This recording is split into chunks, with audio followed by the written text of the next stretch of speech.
Hello বন্ধুরা, আশা করছি সবাই ভালো আছেন। নতুন আরো একটা ভিডিওতে আপনাদেরকে স্বাগতম। আহ, আবুল ভাইয়ের নার্সারিতে আবার চলে এলাম। আবুল ভাই, জি, এই গাছগুলা পলিথিন ব্যাগ না ছিঁড়ে আবার লাগায় রাখতেছেন কেন? কারণটা কি?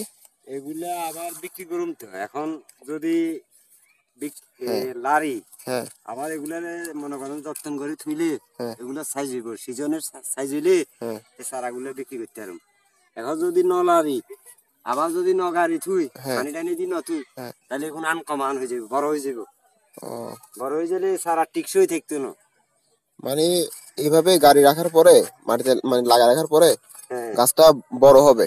হ্যাঁ, হ্যাঁ, ওই পলিথিন পলিথিন সব উঠে পারবেন, হ্যাঁ, সমস্যা হয় না? 300 সবগুলো ব্যাগ সহ হচ্ছে। উঠে যাবে। হ্যাঁ, উঠে যাবে। তাহলে তো সমস্যা নেই। এভাবেই তো আমরা কাস্টমারের আকাশি আহ, বেলজিয়াম এগুলো। এগুলোর মধ্যে সিস্টেম করে দেন। হ্যাঁ,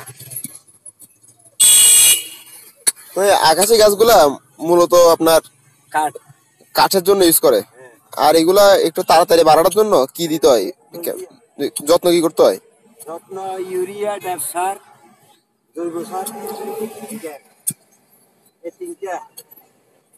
এই তিনটা দিয়ে লাগাই দিলে হয়। হ্যাঁ, এখানে কত হাজার গাছ আছে? এখানে এখনো 4,000 গাছ আছে, 4,000। 4,000 গাছ সব মিলিয়ে। হ্যাঁ, বেলজিয়াম কয়টা? বেলজিয়াম আছে এখানে 2,000। তারপর আকাশমণি আছে 2,000।